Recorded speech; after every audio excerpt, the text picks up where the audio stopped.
2020 पर आयोजित कार्यशाला का शुभारंभ सीएम डॉक्टर मोहन यादव ने किया। क्या कुछ कहना सुन लेते हैं। हमारे माननीय आगंतुक अतिथिगण जो आज कार्यशाला में अपना अपना मार्गदर्शन देंगे,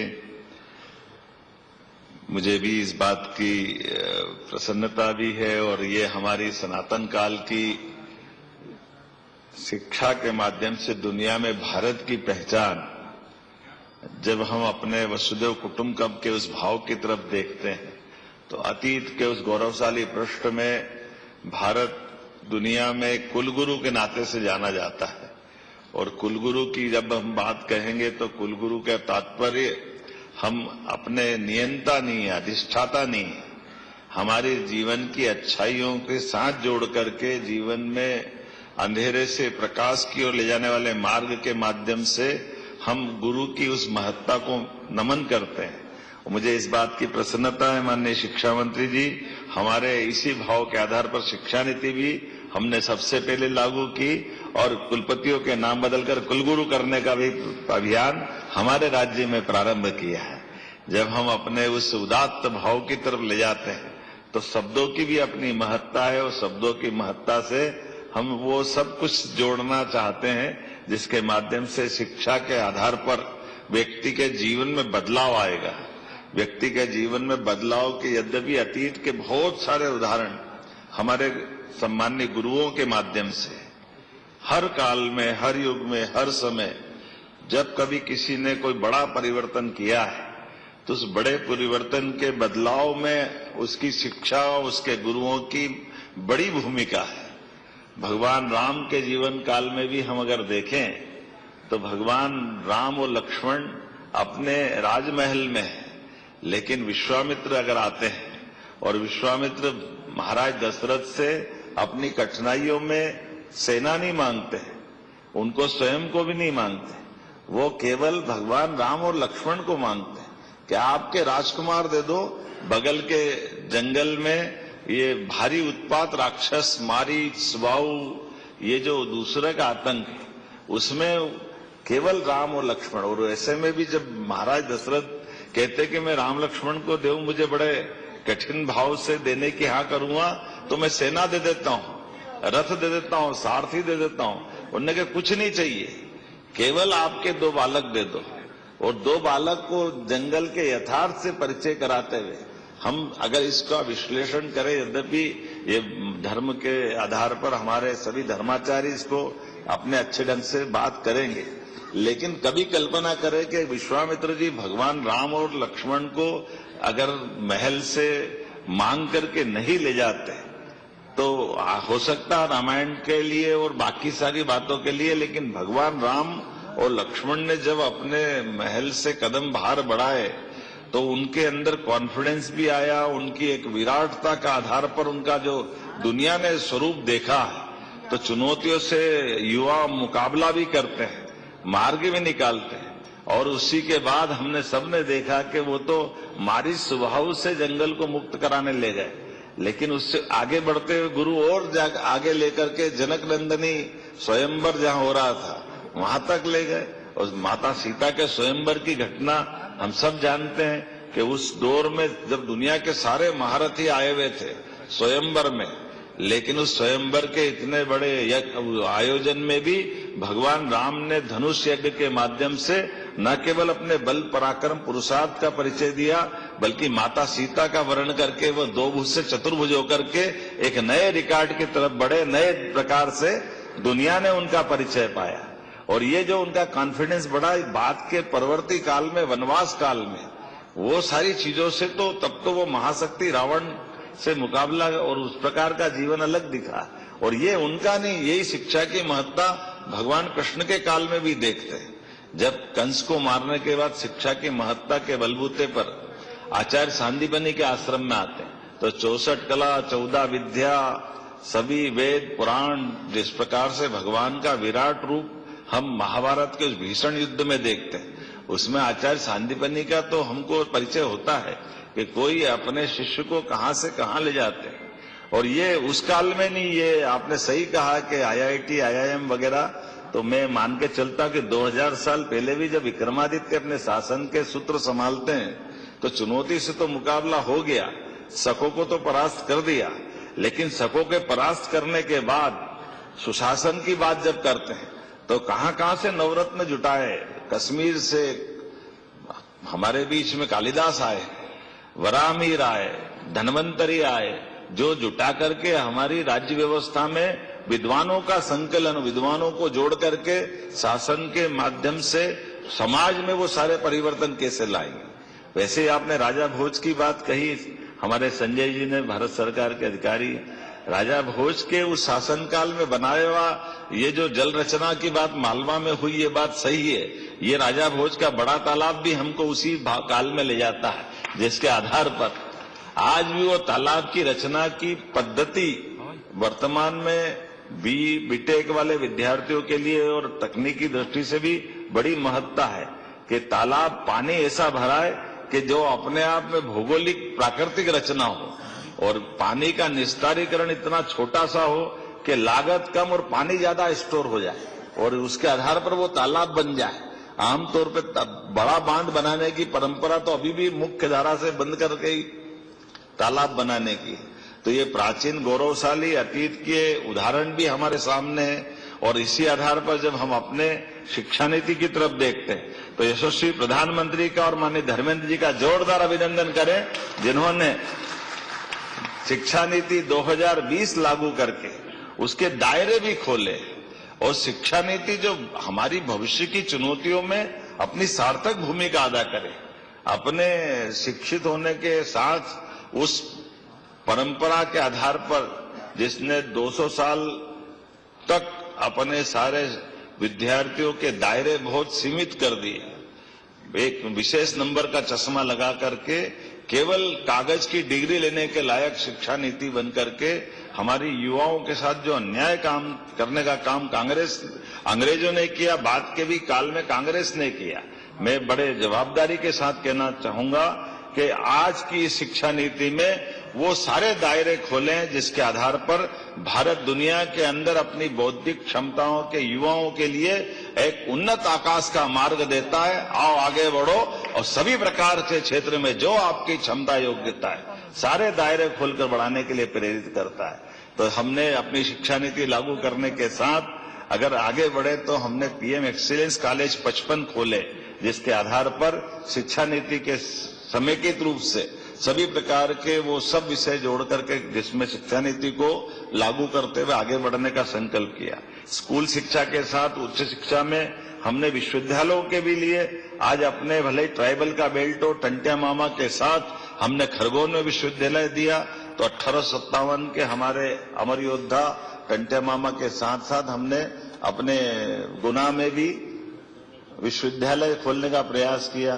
तो रानी अवंतीबाई के नाम पर सागर में, यद्यपि सागर में हरि सिंह गौर जी ने आजादी के पहले एक अपने विश्वविद्यालय की बड़ी सौगात दी थी, लेकिन सेंट्रल यूनिवर्सिटी बन गई। सेंट्रल यूनिवर्सिटी का सिलेबस भी लिमिटेड होता है, स्टेट के बच्चे तकलीफ में थे। ऐसे हमने विश्वविद्यालय भी देने का प्रयास किया और साथ ही साथ सांदीपनि विद्यालय के माध्यम से पूरे प्रदेश के अंदर सच में इतना अच्छा लगता सुनकर के भी कि सांदीपनि विद्यालय को 2 विद्यालय हमारे जो विश्व के सर्वश्रेष्ठ विद्यालय में से चुने गए, मैं बधाई देना चाहूंगा 2 सांदीपनि विश्वविद्यालय, एक हमारा इंदौर का और एक रतलाम का। ये दोनों एक एक्सीलेंस स्कूल के रूप में अपनी महत्ता पाते हैं। और जिस प्रकार से हाई स्कूल और हाई सेकेंडरी का पिछले समय में 10th और 5वीं का जो बोर्ड एग्जाम प्रारंभ हुई, जिससे गुणवत्ता भी सुधरी और गुणवत्ता सुधरने के आधार पर हमारा रिजल्ट भी बहुत अच्छा गया। आज मैं जब अपनी तरफ देखता हूं तो 370 सांदीपनि विद्यालय बनके तैयार हुए हैं। मैं धन्यवाद अदा करूंगा माननीय शिक्षा मंत्री जी, दोपहर में हमारे सांदीपनि विद्यालय का निरीक्षण भी करने वाले हैं। मैं अभी से आपको बधाई देना चाहूंगा, ये बहुत अच्छा मॉडल मध्य प्रदेश सरकार की ओर से बना है। इसी के साथ साथ माननीय शिक्षा मंत्री ने लैपटॉप, स्कूटी, कोचिंग, साइकिल, कई प्रकार की चीजों को जोड़ते हुए विद्यार्थियों का उनका न केवल मनोबल बनाना बल्कि सरकार के साथ सहकार करते हुए सभी वर्गों की मदद करते हुए सरकार उस दिशा में आगे बढ़ रही है। हमने अपने सभी विश्वविद्यालयों के अंदर एनईपी की भावना के आधार पर बीएससी एग्रीकल्चर के विषय भी प्रारंभ किए। विश्वविद्यालय ये अलग अलग विश्वविद्यालय एक एक सब्जेक्ट लेके क्यों होना चाहिए? तो समेकित रूप से एक विश्वविद्यालय में वो सारी पढ़ाई होनी चाहिए। वो प्रारंभ में यही होता था, काल के प्रवाह में थोड़ा विसंगति हुई है। हमारी सरकार सब संशोधित करते हुए आगे बढ़ रही है। हमको इस तरह से ऐसे कई सारे विषय को हाथ में लेके आगे बढ़ रहे हैं। लेकिन सच में आज की यह कार्यशाला भविष्य की एक बड़ी भूमिका अदा करेगी। इस भावना के आधार पर मैं पुनः अपने शिक्षा मंत्री का अभिनंदन करता हूं और कुल मिलाकर के इस कार्यशाला के मूल उद्देश्य को यह कार्यशाला प्राप्त करेगी, अपने मध्य प्रदेश के लिए नींव का पत्थर साबित होगी। मेरी अपनी ओर से बहुत बहुत वंदन, अभिनंदन, धन्यवाद। भारत माता की जय। बहुत बहुत धन्यवाद माननीय मुख्यमंत्री डॉक्टर मोहन यादव जी। जैसा कि केंद्रीय शिक्षा मंत्री आदरणीय श्री धर्मेंद्र प्रधान जी ने एक उदाहरण देके बताया कि रिसोर्सेज के बेटर यूटिलाइजेशन के साथ हम समाज के लिए कितना बड़ा कंट्रीब्यूशन दे सकते हैं, महामहिम राज्यपाल महोदय के साथ उन्होंने इसको जोड़ के गुजरात के संदर्भ में बताया था। मध्य प्रदेश में सच्चाई और अच्छाई की अधिष्ठाता माननीय राज्यपाल महोदय से आदरपूर्वक निवेदन कि आप अपना उद्बोधन दें। श्री मंगू भाई पटेल जी। सभी को नमस्कार। मध्य प्रदेश में राष्ट्रीय शिक्षा नीति 2020 के कार्यक्रम में अपने बीच उपस्थित माननीय मुख्यमंत्री श्री डॉक्टर मोहन यादव जी, केंद्रीय शिक्षा मंत्री श्री धर्मेंद्र प्रधान जी, उच्च शिक्षा मंत्री राज्य सरकार इंद्र सिंह परमार जी, मंत्री श्री उदय प्रताप सिंह जी, राज्य मंत्री श्रीमती कृष्णा गौर जी, महापौर मालती राय जी, विधायक भगवान दास सबनानी जी, विधायक रामेश्वर जी, सचिव स्कूल शिक्षा मंत्रालय भारत सरकार श्री संजय कुमार जी, प्रोफेसर दिनेश प्रसाद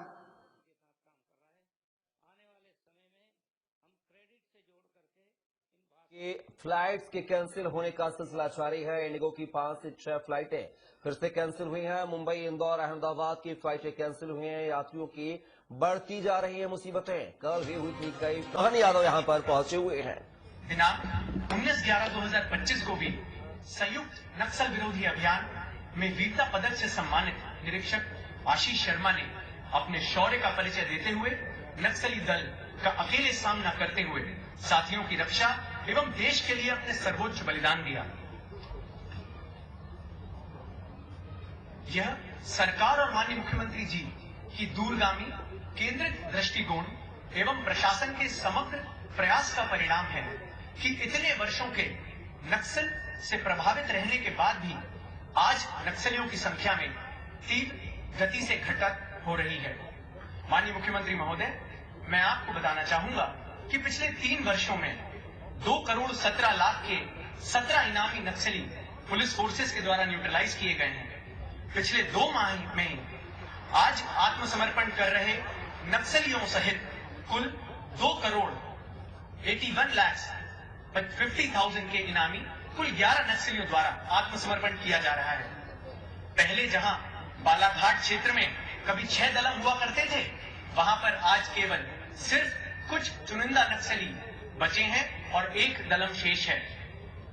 नक्सल विरोधी अभियान में उसको और प्रभावी बनाने हेतु वर्ष 2025 में कुल 9 नए कैंप्स स्थापित किए गए हैं। मध्य प्रदेश में नवाचार के तौर पर अस्थायी पुलिस कैंप बनाए जा रहे हैं, जिसमें कम समय एवं कम लागत से रणनीतिक लाभ मिलता है। नक्सल प्रभावित क्षेत्रों में आम जनमानस को सुविधा प्रदान करने हेतु कुल 46 एकल सुविधा केंद्र भी खोले गए हैं। नक्सलवाद अब अपनी अंतिम सांसें गिन रहा है।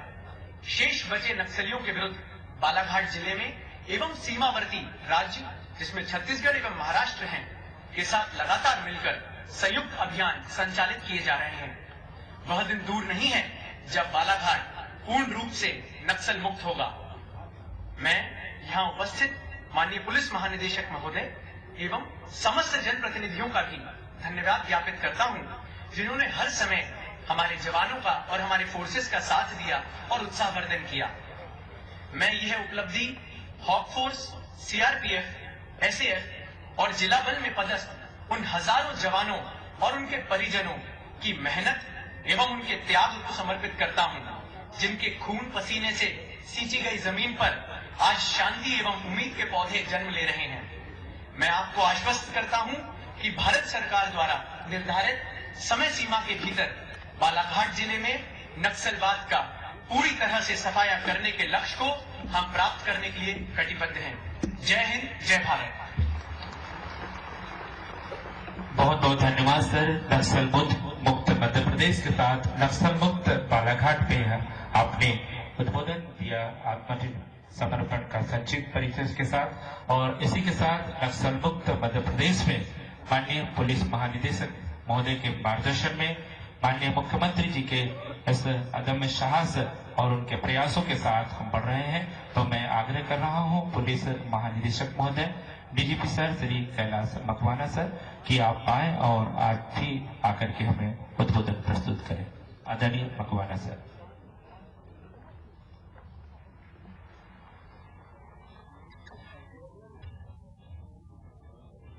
आज के इस ऐतिहासिक कार्यक्रम में हमारे बीच उपस्थित प्रदेश के यशस्वी मुख्यमंत्री माननीय डॉक्टर श्री मोहन यादव जी, प्रभारी मंत्री जी, उपस्थित जनप्रतिनिधिगण, मेरे साथी अधिकारीगण, बहादुर जवानों, देवियों और सज्जनों, आजादी के बाद यदि देश की कोई सबसे बड़ी आंतरिक समस्या थी तो वो नक्सल समस्या रही है। और माननीय प्रधानमंत्री जी और केंद्रीय गृह मंत्री जी द्वारा एक लक्ष्य निर्धारित किया गया था कि मार्च 2026 तक इस समस्या से देश को मुक्त कराना है। माननीय मुख्यमंत्री जी ने पूरी गंभीरता से इसे लेते हुए एक स्पेशल डीजी रैंक के अधिकारी श्री पंकज श्रीवास्तव को एंटी नक्सल ऑपरेशन की कमान सौंपी और यंग अधिकारियों को यहां पर पदस्थ किया। हॉक फोर्स एसएसयू में बल वृद्धि की गई, निरंतर बैठकें करके उन्होंने निर्देश दिए और नए कैंप दूरस्थ क्षेत्रों में स्थापित किए गए। एंटी नक्सल अभियानों में एक सिस्टमेटिक रूप से गति लाई गई और 2025 में ही कई मुठभेड़ें लेकर 10 इनामी नक्सलियों को धराशायी करने में सफलता प्राप्त हुई।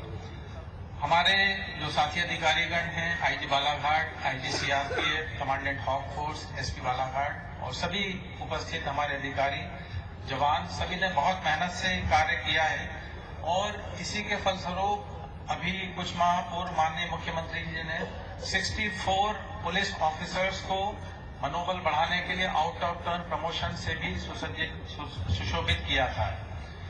दुर्भाग्य से हम अपने एक बहादुर साथी इंस्पेक्टर आशीष को हाल ही में वो शहीद हुए हैं, किंतु मैं पुनः माननीय मुख्यमंत्री जी का धन्यवाद देना चाहूंगा कि उन्होंने पूरी संवेदनशीलता बरतते हुए तत्परता से उनके छोटे भाई को सब इंस्पेक्टर डीएफ में नियुक्ति दी और 1 करोड़ की सहायता राशि भी उनके परिवार को प्रदान की। सर, इससे हमारे पुलिस अधिकारियों, जवानों का बहुत हौसला बढ़ा है। एक और जहां नक्सल विरोधी अभियानों में निरंतर गति बढ़ाई गई, वहीं दूसरी ओर नक्सलियों को आत्मसमर्पण हेतु मुख्य धारा से जोड़ने का भी आह्वान किया गया, संदेश दिया गया। और मैं यह भी बताना चाहूंगा कि निरंतर दबाव के फलस्वरूप कुछ नक्सलियों ने अन्य प्रदेशों में भी सरेंडर किया है। आज का ये ऐतिहासिक दिन है जब केवी डिवीजन के 10 इनामी नक्सली यहां पर माननीय मुख्यमंत्री जी के समक्ष आत्मसमर्पण कर रहे हैं। मध्य प्रदेश पुलिस के इतिहास में ये प्रथम बार ऐसा हो रहा है और इसमें 2 सीनियर लीडर्स और कुछ उनके साथी हैं, जिसमें 8 हथियार वे आज सरेंडर करेंगे। छत्तीसगढ़ में मैं पूर्व में पदस्थ रहा, 30 वर्ष पूर्व मैं देख रहा था जो आत्मसमर्पित होने वाले नक्सली हैं, कोई जगरगुंडा, कोई गोलापल्ली, चिंतागुफा, बीजापुर के रहने वाले हैं, बहुत दूरस्थ ग्रामीण और ट्राइबल एरियाज हैं जहां विकास काफी दूर है। हमारे सभी अधिकारी लगातार मेहनत कर रहे हैं, इस कारण से बालाघाट का काफी हिस्सा अब क्लियर हो चुका है। अब जिम्मा आएगा हमारे जो विकास से जुड़ी हुई एजेंसीज के अधिकारियों पे, डेवलपमेंटल एजेंसीज पर, कि वे इस वैक्यूम को क्लियर करें सेचुरेट करें और रोजगार और स्किल डेवलपमेंट से यहाँ के हमारे जो युवा हैं, ट्राइबल्स हैं, उनको जोड़ें। मैं पुनः माननीय मुख्यमंत्री जी, माननीय प्रभारी मंत्री जी, उनको आभार व्यक्त करना चाहता हूँ कि वे एकदम शॉर्ट नोटिस पर यहाँ हमारे बीच उपस्थित हुए हौसला अफजाई के लिए। और हमारे सारे अधिकारी, चाहे वो जिला पुलिस के हों, हॉक फोर्स के हों या कोबरा के हों, सीआरपीएफ के हों, जो लगातार इंटीरियर्स में दिन रात मेहनत से कार्य कर रहे हैं, उन सभी को मैं बधाई देता हूं। उन्होंने बहुत ही बेहतरीन कार्य किया है, जिस कारण से प्रेशर बढ़ने की वजह से सरेंडर्स की स्थितियां उत्पन्न हुई हैं। सर, बहुत बहुत धन्यवाद। जय हिंद। बहुत बहुत धन्यवाद सर। डीजीपी सर, निश्चित तौर पे आपके मार्गदर्शन में यह प्रयास सफल हुआ और मैं अब आमंत्रित कर रहा हूं आदरणीय एसपी सर को कि जिस तरीके से पुनर्वास से पुनर्जीवन की ओर आज जैसे कार्यक्रम आयोजित हैं, नक्सलियों का आत्मसमर्पण हो रहा है, तो मैं आमंत्रित कर रहा हूं कि SP sir Shri Aditya Mishra sir से कि वो प्रस्तुत करें। सर, आज जो 10 नक्सली आत्मसमर्पण कर रहे हैं सर, उनको एक एक करके मैं सर आपके समक्ष बुलाना चाहूंगा। पहले हैं लाल सिंह मरावी, निवासी दंतेवाड़ा, जो एसीएम रैंक के हैं, जो अपने हथियार इंसास राइफल के साथ माननीय मुख्यमंत्री जी के समक्ष आत्मसमर्पण करेंगे। और मैं माननीय मुख्यमंत्री जी से निवेदन करूंगा कि वो भारतीय संविधान की एक प्रति उनको देकर उनको मुख्य धारा में लाने की कृपा करें। लाल सिंह।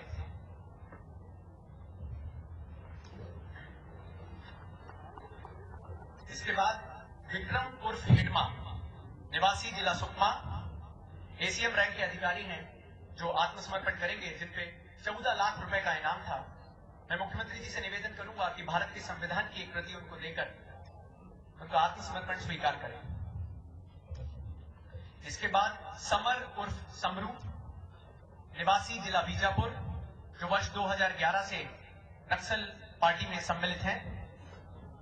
303 राइफल एवं 13 राउंड्स के साथ, जिनके ऊपर 14 लाख का इनाम है, माननीय मुख्यमंत्री महोदय के समक्ष अपने हथियार त्याग कर भारत के संविधान की प्रति प्राप्त करेंगे।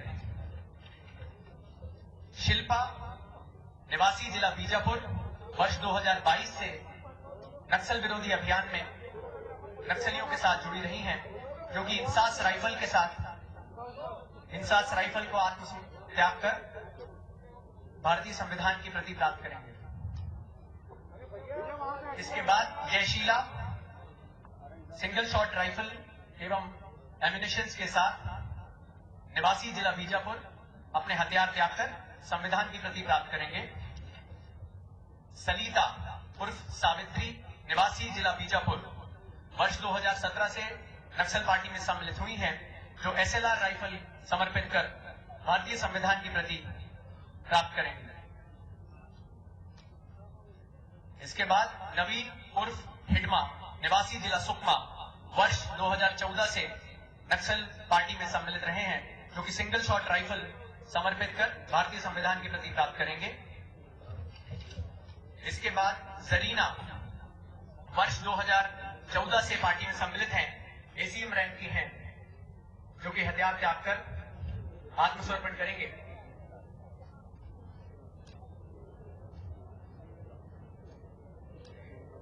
इसके बाद कान्हा बोरमदेव डिवीजन के एसजेडसीएम राकेश होडी, जो वर्ष 2002 से पार्टी में सम्मिलित हैं, डीवीसीएम एसजेडसीएम रैंक के हैं, जो AK-47 राइफल समर्पित कर भारतीय संविधान के प्रति लेंगे। और इसके बाद जिला बालाघाट और एमएमसी जोन के एसजेडसी सचिव सुरेंद्र उर्फ कबीर, AK-47 राइफल त्याग कर भारतीय संविधान के प्रति प्राप्त करेंगे। सर, आज कुल 10 नक्सलियों ने जिन्होंने समर्पण किया है सर, उनके ऊपर 2 करोड़ 36 लाख रुपए का कुल इनाम मध्य प्रदेश, महाराष्ट्र और छत्तीसगढ़ की सरकारों द्वारा किया गया था। बहुत बहुत धन्यवाद सर। बहुत बहुत धन्यवाद आदरणीय एसपी सर, और जिनके प्रयासों के साथ नक्सल विरोधी अभियान में पुनर्वास से पुनर्जीवन तक यह अभी आत्मसमर्पण हुआ और इसी के साथ आत्मसमर्पण और नक्सल विरोधी अभियान में महत्वपूर्ण भूमिका निभाने वाले कर्मियों का भी यहाँ पे सम्मान किया जा रहा है। और मैं सबसे पहले आमंत्रित कर रहा हूँ एएसआई काशीराम उइके जी और सभी एक साथ आ जाए। एएसआई काशीराम उइके जी, हेड कांस्टेबल रघुवीर पंद्रे, मिथिलेश मेरावी, तुलसी यादव और श्री गुलाब सिंह उइके, जिन्होंने इस अभियान में महत्वपूर्ण भूमिका निभाई है और माननीय मुख्यमंत्री जी द्वारा, डॉक्टर मोहन यादव जी द्वारा इनका सम्मान किया जा रहा है प्रशस्ति पत्र देकर। हेड कांस्टेबल रघुवीर पंद्रे और इसके बाद मिथिलेश मेरावी। रघुवीर पंद्रे के बाद मैं आमंत्रित कर रहा हूँ मिथिलेश मेरावी, हेड कांस्टेबल, और उसके पश्चात कांस्टेबल तुलसी यादव और बीट गार्ड गुलाब सिंह उइके, जिन्हें इनके अदम्य साहस और महत्वपूर्ण भूमिका निभाने के लिए सम्मान कर रहे हैं। सभी एक साथ आ जाए। तुलसी यादव, मिथिलेश मेरावी और गुलाब सिंह उइके सभी एक साथ यहाँ पहुंचे, जिनका हम सम्मान कर गौरवान्वित महसूस कर रहे हैं। इस पुनर्वास से पुनर्जीवन तक जो सफर तय कर रहे हैं, इनकी गरिमामयी, इनके अदम्य साहस का सम्मान माननीय मुख्यमंत्री डॉक्टर मोहन यादव जी द्वारा किया जा रहा है। और इसी क्रम में आज के इस अवसर पर हमारे बीच में उपस्थित हैं प्रभारी मंत्री बालाघाट। मैं इसी के साथ मैं आमंत्रित कर रहा हूं मध्य प्रदेश के यशस्वी मुख्यमंत्री डॉक्टर मोहन यादव जी का। एक बार करताल ध्वनि के साथ इनका अभिनंदन करें माननीय डॉक्टर मोहन यादव जी का। मेरे साथ बोले, भारत माता की, भारत माता की। आज का दिन वाकई अद्भुत दिन है। मंच पर विराजमान माननीय प्रभारी मंत्री राव उदय प्रताप सिंह, इस अवसर पर माननीय विधायक गौरव पारधी जी, माननीय विधायक विक्की भाई, सभी सम्मानीय मंच, DG Kailash Makwana ji, IG Balaghat Sanjay Singh ji, IG CRF Shrimati Neetu Bhattacharya ji, DIG Tarun Nayak ji, field director Ravindra Tripathi, Mrinal Meena ji, Aditya Mishra ji, Rajat Sakalecha ji, Siyaj K M, commandant hoc force Vikrant Sarangpani, Kaping Gill, Shri Puneet Goyal, ये बहादुर जवानों के नाम में जवान करके ले रहा हूं। जोरदार अभिनंदन करें सारे अधिकारियों और पुलिस जवानों के लिए। सच में कलेक्टर मृणाल, आदित्य मिश्रा, हमारे लिए आईजी संजय, तो ऐसा लग रहा जैसे यही के बासिंदे हो गए। जोरदार ताली बजाएं हमारे सारे अधिकारियों के लिए। जिस बात के लिए मध्य प्रदेश पुलिस को सम्मान मिलना चाहिए, आज के दिन वो भगवान सूर्यनारायण भी थोड़ी ज्यादा ही आभा दे रहे हैं हमारे लिए। ये शौर्य पराक्रम का दिवस है। जोरदार अभिनंदन हमारे सभी जवानों के लिए।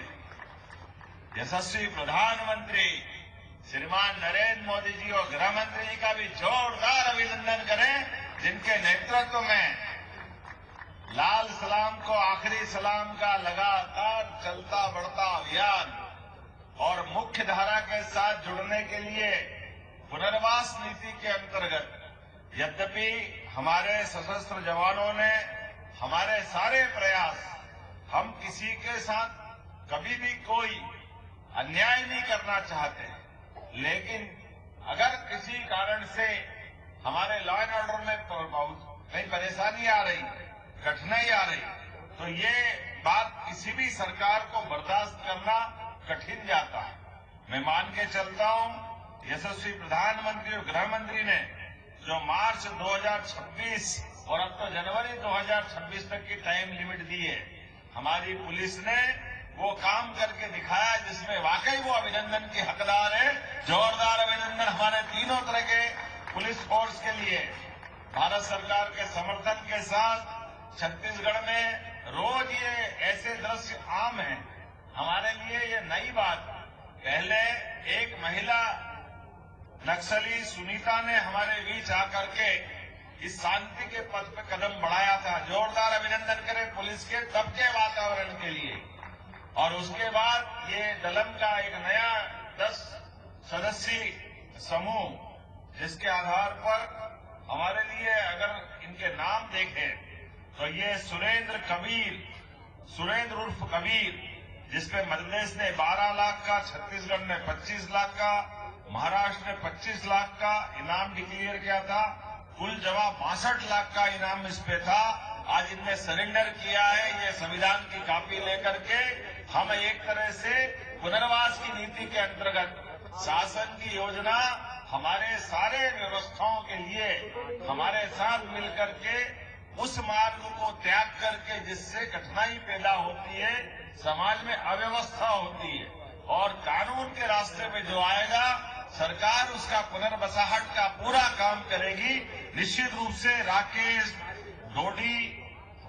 बोडी इन्हीं का भी इसी प्रकार से ये नाम तो सलिता, लालू, शिल्पा, नवीन, जयशीला, विक्रम, जरीना और समर सब मिलाकर के 2,36,00,000 का अलग अलग इनाम इन पर डिक्लेयर था और ये आज हमारे मुख्य धारा में मिल रहे हैं।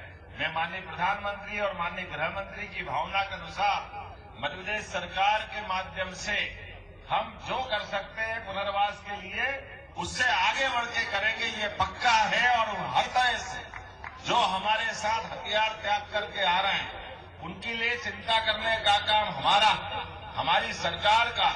हमारी सरकार के माध्यम से और भी जो बच्चे हैं वो हथियार त्यागे। इस अपेक्षा के साथ मैं बताना चाहूंगा, अकेले 2025 में बालाघाट जोन में अब तक 10 हार्डकोर नक्सलियों को धराशायी करने का काम हमारी पुलिस ने किया था। ये बड़ी बहादुरी का काम था। लगभग 1.46 करोड़ का इनाम इन पर था। मैं मान के चलता हूं, जब मलाजखंड की दलम एसीएस सुनीता ने 1 नवंबर को पुलिस के आगे सरेंडर किया था, जिन पे लगभग 17.5 लाख का इनाम था। और उसके साथ साथ जब हमारा ये लगातार अभियान चला, इसी का परिणाम है कि हमारे एमएमसी जोन के प्रवक्ता अनंत उर्फ विकास नकपुरे द्वारा सीमावर्ती जिलों में 11 सशस्त्र वर्दीधारी नक्सलियों के साथ मैं हथियार आत्मसमर्पण किया था। मैं लंबी चौड़ी बात न करते हुए, क्योंकि 5 बजे हमारा हेलीकॉप्टर उड़ने का समय है, लेकिन आज का ये समय तो वास्तव में माननीय डीजीपी का रात को फोन आया तो हमने कहा मैं सब काम छोड़ के चलूंगा। हर हालत में हमारे जवानों का ये ऐतिहासिक दिन है, हमारी अपनी सफलता का यह नया प्रतिमान बन रहा है। जब हम इस दिशा में काम कर रहे हैं कई प्रकार से, बालाघाट जोन को मैं बालाघाट ही नहीं, मंडला, डिंडोरी, एक के बाद एक लगभग 2 साल के अंदर ये जिले हमारे भारत सरकार की उस लिस्ट से बाहर आए जिसको हम डेंजर जोन में मानते थे। धीरे धीरे करके बालाघाट का भी कान्हा पर्यटन का केंद्र, ये पूरा क्षेत्र, और उम्मीद करेंगे जनवरी तक हम अपने उस संकल्प की पूर्ति मध्य प्रदेश सरकार बालाघाट जिले से भी करके देगी, जिसकी माननीय गृह मंत्री जी ने अपेक्षा की है। जोरदार अभिनंदन करें इस माध्यम से। आज के इस अवसर पर बहुत सारी सौगातें अलग अलग प्रकार से हमारे शासन के द्वारा दी जा रही है और भी देने का प्रयास करेंगे। विशेष सहयोगी दस्ता 882 स्वीकृत पद करते हुए हमने सभी प्रकार से बालाघाट जिले से भी करके देगी, जिसकी माननीय गृह मंत्री जी ने अपेक्षा की है। जोरदार अभिनंदन करें इस माध्यम से। आज के इस अवसर पर बहुत सारी सौगातें अलग अलग प्रकार से हमारे शासन के द्वारा दी जा रही है और भी देने का प्रयास करेंगे। विशेष सहयोगी दस्ता 882 स्वीकृत पद करते हुए हमने सभी प्रकार से हमारे नवयुवकों को इस अभियान में शामिल होकर के राष्ट्रधारा के साथ हमारी ताकत को बढ़ाने का काम किया है। जनता की सुविधा के लिए भी बालाघाट पुलिस द्वारा दूरस्थ नक्सल प्रभावित क्षेत्रों में 46 एकल सुविधा केंद्र खोले गए। एकल सुविधा केंद्रों के माध्यम से युवाओं का चयन निजी कंपनियों से दिलवा करके उनको सिंगल क्लिक से नियुक्ति पत्र दिलवाया जा रहा है। एकल सुविधा केंद्र के माध्यम से भी वन अधिकार पट्टे से लेकर सभी प्रकार की चिंता का काम हमारे द्वारा किया जा रहा है। जब हम अपने प्रभाव की बात करते हैं तो इसी वर्ष नक्सलवादी गतिविधि रोकथाम के लिए जिला बालाघाट में 10 जिला मंडला में एक नया कैंप स्थापित किया था, जिससे हमारी नक्सल विरोधी गतिविधियों पर प्रभाव पड़ा और नक्सलवादियों का दायरा सिमटता जा रहा है। इसी तरह से 15 नवीन अस्थायी कैंप भी हमारे द्वारा लगाने का प्रयास किया है और हाक फोर्स के 1200 जवान लगातार अंकुश लगाने के लिए और इसी के कारण से हाक फोर्स और 328 जवानों को जिला बल सहित हमने उनकी बहादुरी के फलस्वरूप क्रम पूर्व पदोन्नति देने का काम भी हमने किया था। जोरदार अभिनंदन करें हमारे बहादुर जवानों के लिए भी। और हमारे बीच में से हमारे कुछ समय पहले एक बहादुर जवान आशीष ने अपने प्राणों की आहुति देकर भी इस संकल्प की पुष्टि कराने का काम किया। जोरदार अभिनंदन। आशीष का बलिदान आज हमारे लिए सार्थक हो रहा है। इसी बहादुरी के कारण से हमारे बल के जवानों ने जो संकल्प किया था कि हम लगातार जिस उद्देश्य के लिए, जिस पवित्र उद्देश्य के लिए लगे उसको हासिल करेंगे। जीवन तो क्षणभंगुर है, जीवन में जो आया वो जाएगा, लेकिन आने जाने के क्रम में अपने काम के प्रति समर्पण करते हुए जिस प्रकार से जो काम की अपेक्षा की गई है, और यह दुनिया का सबसे बड़ा लोकतंत्र और लोकतंत्र हमारे संविधान के माध्यम से चलता है, ऐसे में हथियार उसका समाधान नहीं हो सकता। हथियार छोड़ करके संविधान के छाया के माध्यम से हम जीवन की सभी सुविधा देने के लिए कृत संकल्पित हैं। आओ आगे बढ़ो, हमारे साथ आओ, पुनर्वास की नीति अपनाओ। आपके जीवन की गारंटी, आगे बढ़ने की गारंटी, सभी प्रकार के जीवन में सहयोग की गारंटी हमारी सरकार लेने वाली है। माननीय प्रधानमंत्री के नेतृत्व में किसी हालत में लाल सलाम को सलाम करने की हमारी प्रतिबद्धता है। दुनिया की कोई ताकत अब हमको रोक नहीं सकेगी। आज नहीं तो कल मैं दोबारा दोहराना चाहूंगा, हमारे बालाघाट सहित पूरे क्षेत्र में एक भी व्यक्ति को हथियार उठाने की अनुमति नहीं दी जाएगी। इसी आशा और अपेक्षा के साथ मैं सारे जवानों को बधाई देता हूं। बहुत बहुत धन्यवाद। भारत माता की, भारत माता की। बहुत बहुत धन्यवाद आदरणीय मुख्यमंत्री महोदय, आपके प्रयासों के पुरस्कार। और मैं अब कोटा रेंज के लिए आमंत्रित कर रहा हूं सेनानी हाक फोर्स श्री सिराज खान।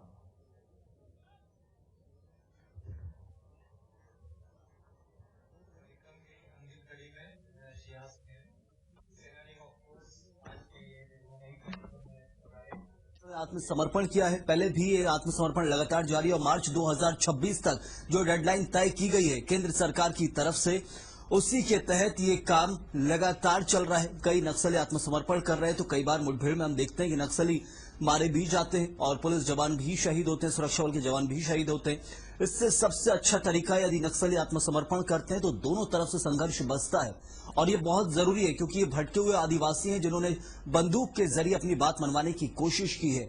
और ये नक्सलवाद का जो रास्ता है, लाल सलाम को खत्म करने की अब जरूरत है, क्योंकि लाल सलाम के जरिए, बंदूक के जरिए अपनी बात मनवाने की कोशिश करना यही नक्सलवाद और माओवाद सिखाता है। लेकिन लोकतांत्रिक देश के अंदर बंदूक से नहीं बल्कि शांति से काम होता है और इसके लिए जरूरी है आत्मसमर्पण, जो इस वक्त आप देख रहे हैं।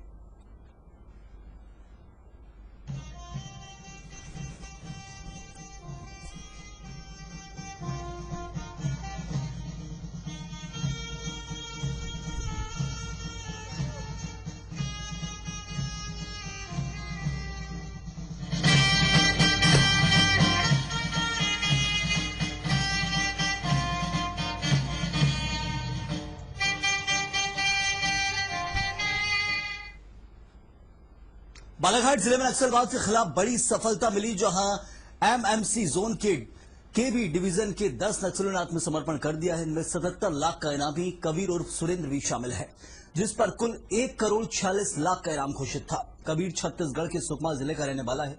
नक्सलियों ने हॉफकोर्स और वन विभाग के बिड गार्ड की मदद से आत्मसमर्पण किया है। देर रात सभी को आईजी ऑफिस लाया गया और फिलहाल पुलिस लाइन में रखा गया। कुछ ही देर में जहां मुख्यमंत्री के सामने आत्मसमर्पण हुआ और उसकी तस्वीरें भी हम आपसे साझा कर चुके हैं। ये मध्य प्रदेश के इतिहास का सबसे बड़ा नक्सली सरेंडर माना जा रहा है अब तक, क्योंकि सबसे ज्यादा नक्सलवाद का दंश छत्तीसगढ़ और झारखंड में है।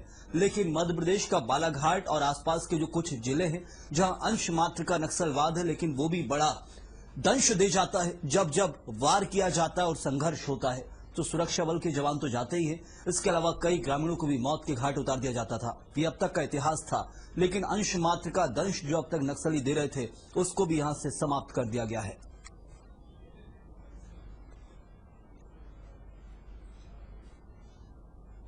भोपाल के कोइफिजा थाना क्षेत्र के हलालपुर के पास देर रात बड़ा हादसा टल गया।